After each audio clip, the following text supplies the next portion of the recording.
We are Johanna and Nora, and we would like to introduce the One Coffee with MCM to you. In this new format, we will be interviewing people working at the Marketing Center, going from professors to research assistants, asking them your questions about life, university and much more in their favorite cafe. We are very pleased that our first guest of One Coffee with MCM is Professor Hennig-Thurau.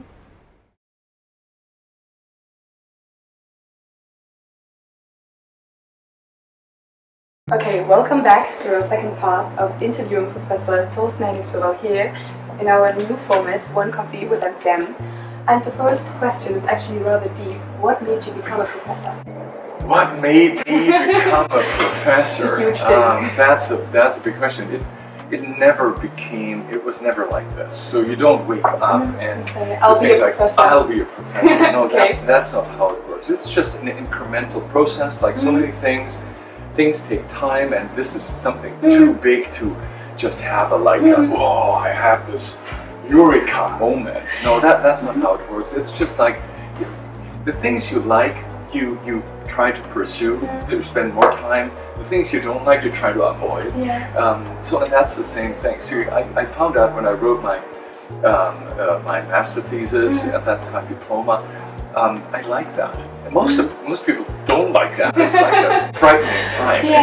And for me, I liked it. I couldn't spend more time. I spent at that time half a year writing this, very long. And I loved it. And after that, it was like, is there a way to do this more and even basically make a living from this? You can write your doctorate thesis. And then I tried to apply. I got a job. And yeah, and I still liked what I did. And then I was teaching. I liked teaching. So, and it's like, what kind of job basically is there that you can study and work and write papers and also teach? You can be a professor. And that's actually what I tried to do then, and eventually that's what I'm still doing now. That's very awesome when you can really follow your passions and make it your living. So that's the absolute dream. So congratulations. Thank you. Yeah, but there's a catch always. Like there's some work coming with that, and also things you didn't expect to be part of the portfolio. But I think it's so important that everybody tries to find out what they like. So that's for our audience here. It's like people find out what they like. That's the first major step. Try to find out what you like, because very, very few people actually don't know that.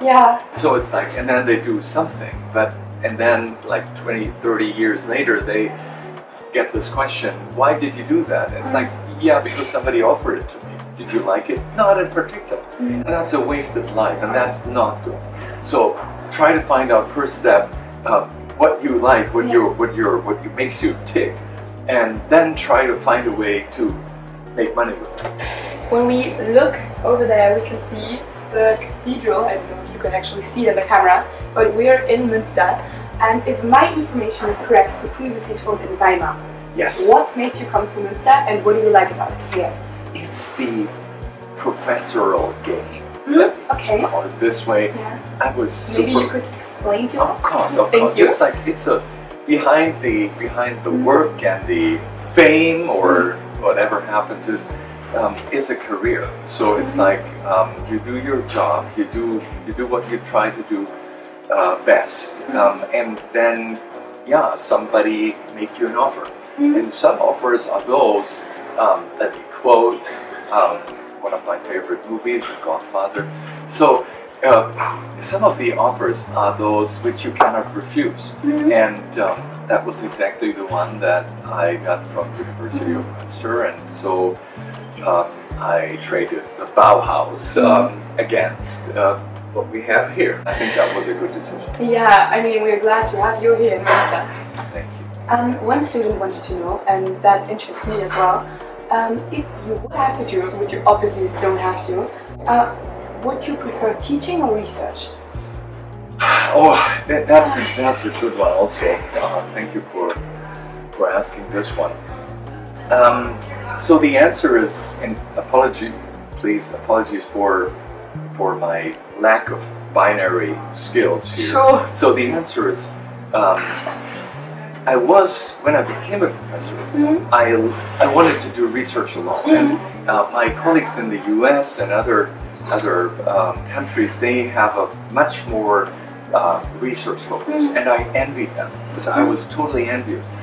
And then there came a time where you wonder, okay, what is this all about? So what are the gratifications of this? People read this, they cite you, but you're still in your office and you wonder what kind of impact you have.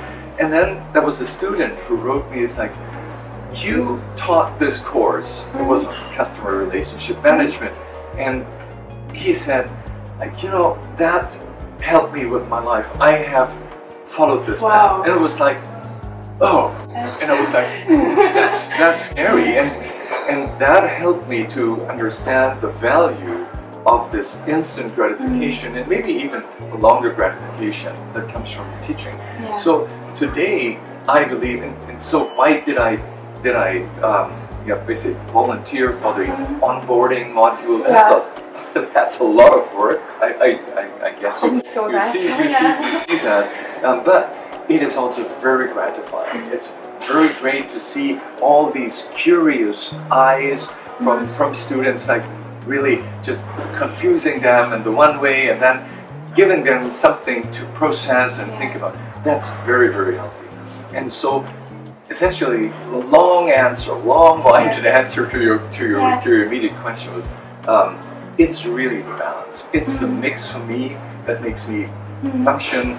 It's like this, I need research because there's the intellectual challenge, and I also need the classroom because it's just basically this interaction, it's this inspiration that I can get across, and also the feedback I get. That's wonderful. That's a very, very nice answer. Thank you. Makes student happy to hear. And now let's get a bit more creative. Someone wanted to know, if you could travel back in time to any marketing era, when would it be and what would you like to witness? Oh, that's a big challenge. I believe that, so I love movies and I love time travel movies and all the paradoxes so that's an awesome question. They carry, yes. And so I think the key of all these time travel issues is it never really helps you to travel. You always get kind of lost and there are complications. So I believe that's nothing you should spend too much time. It's a boring answer, but I believe we're here. So I have experienced some times which were partially great, partially really nasty. So today is partially great, partially nasty. So it's, for me, it's again, I'm happy where we are and try to change things for the better for the next year. So that's the idea. Okay, thank you.